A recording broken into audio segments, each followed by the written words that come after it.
السلام علیکم ورحمۃ اللہ وبرکاتہ۔ سامعین، خواتین و حضرات، امید ہے کہ آپ سب خیریت سے ہوں گے اور اللہ تبارک و تعالیٰ سے دعا ہے کہ اللہ تعالیٰ آپ کو ہمیشہ خوش رکھے۔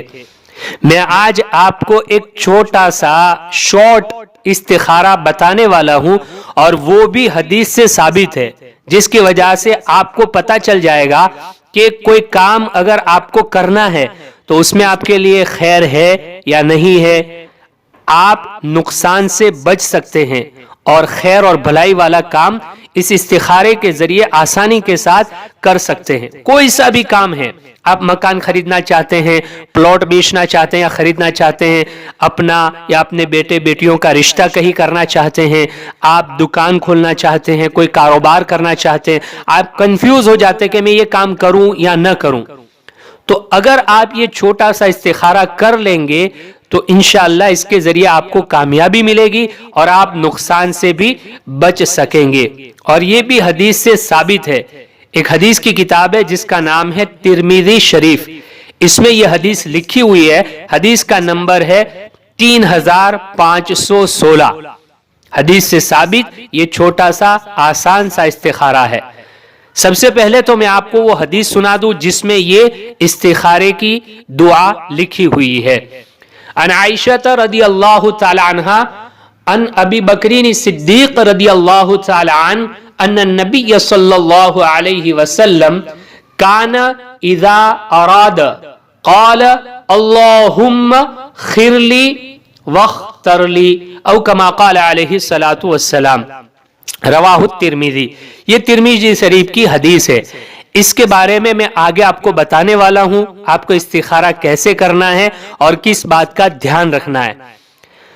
تو یہ استخارہ چھوٹا سا ہے، آپ ہر کام کے لیے کر سکتے ہیں۔ جب آپ کنفیوز ہو جائیں کہ کرے کہ نہ کرے تو آپ ضرور یہ عمل کر لیجئے، آپ کو کام میں کامیابی ملے گی، آپ اس کام میں سکسیس رہیں گے، اور اگر کوئی نقصان آنے والا ہے تو بھی آپ کی حفاظت ہو جائے گی۔ یہ چھوٹا سا آپ استخارہ ضرور کریں کام کرنے سے پہلے۔ اب حدیث پاک میں جو بات فرمائی حضرت عائشہ رضی اللہ تعالیٰ عنہ سے اور حضرت ابو بکر صدیق رضی اللہ تعالیٰ عنہ سے مروی ہے کہ نبی کریم صلی اللہ علیہ وسلم جب کسی کام کا ارادہ فرماتے تھے تو آپ علیہ الصلوۃ والسلام یہ دعا پڑھتے تھے۔ دعا آپ کو اسکرین پر دکھائی جا رہی ہے، ہندی میں بھی ہے اور عربی میں بھی ہے، میرے ساتھ بھی پڑھ لیجئے تاکہ دعا پڑھنا آسان ہو جاوے۔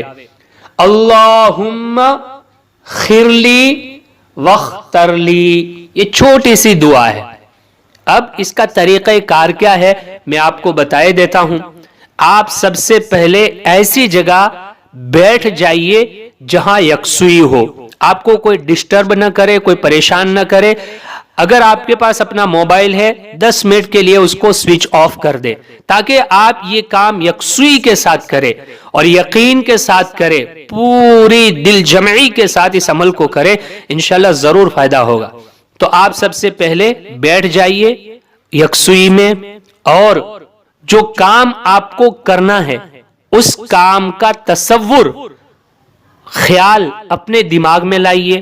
دکان کھولنا چاہتے ہیں تو وہ تصور لائیے، کسی سے رشتہ اپنے بیٹے بیٹیوں کا خود کا کرنا چاہتے ہیں تو وہ تصور لائیے، مکان خریدنا چاہتے ہیں وہ تصور لائیے، گاڑی خریدنا چاہتے ہیں وہ تصور لائیے، جو بھی آپ کام کرنا چاہتے ہیں اپنے دل دماغ میں اس کا تصور لائیے، اس کا خیال لائیے۔ اب یہ دماغ میں اس کا خیال آ گیا، ایک دم کمپلیٹلی آپ کے دماغ میں اس کا خیال آ گیا، اس کے بعد آپ یہ دعا پڑھیے جو اسکرین پر آپ کو دکھائی تھی، اللہم خر لی واختر لی، یہ دعا پڑھیے۔ اور اس دعا پڑھنے کے بعد آپ اپنے دل کی طرف دیکھیے، اپنا پورا دھیان اپنے دل کی طرف لے جائیے اور اپنے دل کی طرف متوجہ ہو کر دل میں جو بات آ رہی ہے اس کام کو کرنے کے بارے میں آپ کا دل مطمئن ہے کہ مجھے یہ کام کرنا چاہیے، 100% یقین ہے آپ کو، میرا دل یہی کہہ رہا ہے مجھے اس کام کو کرنا چاہیے، تو آپ اس کام کو کریے، اللہ تعالیٰ اس کام میں خیر ڈال دے گا۔ اور اگر آپ کا دل گواہی نہیں دے رہا ہے اور اس کام کے کرنے کی طرف آپ کا دل مائل نہیں ہے تو اس کام کو مت کریے، اس کام میں ہو سکتا ہے آپ کے لیے نقصان ہو، اس کام کو چھوڑ دیجئے اور دوسرا کوئی کام تلاش کر لیجئے۔ اپنے دل کی طرف متوجہ ہو کر دل میں جو بات آ رہی ہے اور جس کام کی طرف دل زیادہ مائل ہے وہ کام کر لیجئے، انشاءاللہ اللہ اس میں خیر ڈال دے گا۔ یہ چھوٹا سا مختصر سا استخارہ ہے، آپ بھی اس پر عمل کریے، اپنے دوستوں تک بھی اس کو پہنچائیے۔ اللہ تبارک و تعالیٰ سے دعا ہے اللہ تعالیٰ آپ کے ہر کام کو آسانی کے ساتھ، عافیت کے ساتھ کامیابی تک پہنچائے اور آپ کو کامیابی عطا کرے۔ اپنے آپ سے کیجئے ڈھیر سارا پیار، رب کائنات سے دعا ہے وہ رکھے آپ کو ہمیشہ خوشحال۔